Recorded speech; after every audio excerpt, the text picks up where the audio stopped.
Court ruling. I'm joined by Tubatsi Moloi. He's an advocate with the Piki Group. Thanks so much for your time on SABC News this afternoon. So just give us some context into this case before we get into the judgment. Afternoon, Zinga, and afternoon to your viewers. Perhaps for context, we should look at the history of the litigation of the matter. We must remember that President Zuma was invited to answer questions at the Zondo inquiry into state capture, to which he refused, basically. And the inquiry then approached the Constitutional Court for an order compelling President Zuma to go to the inquiry, which he defied. And then lastly, the inquiry approached the court again for an order, which was a contempt of court order because he had defied the previous one, of course. And he was found to be unanimously by the judges of the Concourt. President Zuma was found to be in contempt of the previous court order. Why is this case unusual and this judgment unusual? There's a lot of chatter when this rescission application was done. So just talk us through perhaps why it's unusual and then the difference between an appeal and a rescission. Sure. So it is unusual because it is the first of its kind. You and I have discussed this matter before, and I remember mentioning that this has never been heard before in our country. And the legal team for the former president approached the Concourt with direct access, which was granted. However, we must remember that they also tried to have a stay of his incarceration being heard in the KwaZulu-Natal High Court. I believe it was Pietermaritzburg. And that application was dismissed because that court found that they did not have jurisdiction to dissent on constitutional court orders. Now, naturally, the Concourt is the only court which Jacob Zuma could have approached to have his matter rescinded. Leading to your second question, the difference between an appeal and a rescission is that, firstly, an appeal is one where one asks a higher court to have the decision of a lower court to be looked at and possibly overturned. A rescission is where we open the case again on the merits and have them re-looked at. And that is done in terms of Uniform Rule 42 of the Uniform Rules of Court, where two things stand out. And Justice Khampepe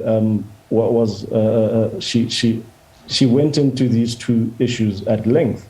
Number one, the court must find that either there was a material error in the previous judgment, which is sought to be rescinded, or it was granted in absentia of a party.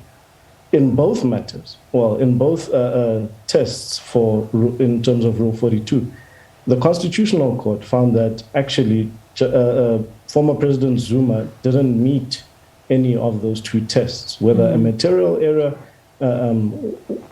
was taken into account or not, or the fact that it was granted in his absentia. We must remember that President Zuma was on various occasions invited to make submissions. Justice Khampepe even said, make submissions, especially on his sentencing and such. He chose not to do that. He elected not to do so. All right, just go into further detail for us, if you can, on that judgment, explaining perhaps more of what it means and any ramifications that it may have. Well, going into the matter, I believe that one can say that this is the end for President Zuma. The Concourt majority mentioned legal principles such as res judicata and functus officio. Now, what that means is that was there a competent verdict made by a competent court? And one can, Justice Khampepe said yes. So that satisfies res judicata. Now, functus, leading to the functus officio thereafter, one can say that the court has dispensed with its duties. There is nothing more that they can do.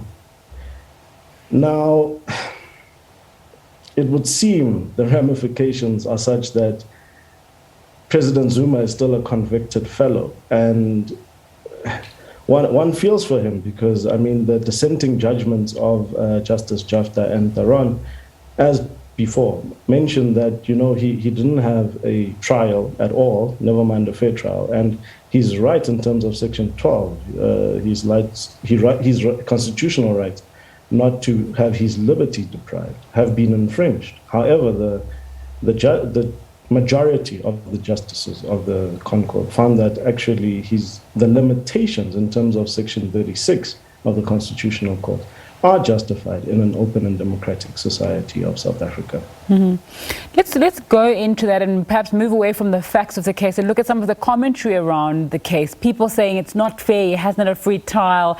We see representatives of foundations saying that it's a dark day for the court systems, and also these whispers about the judiciary being captured.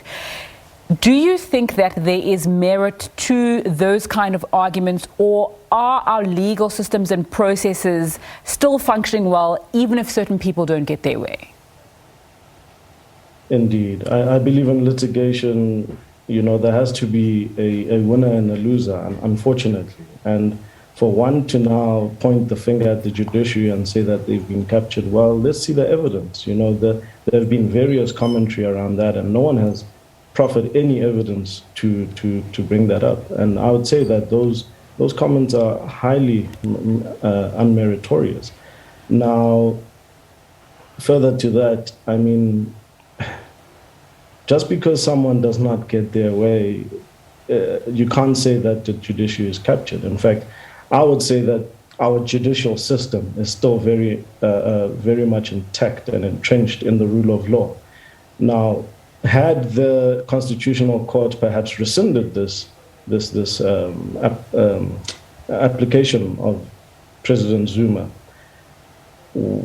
Justice Kambebe and the majority found that it would actually infringe on the rule of law and the principles of legality, because now you would be saying that any court, any judge can basically review their own decision based on the fact that the one party is just unhappy about the outcome.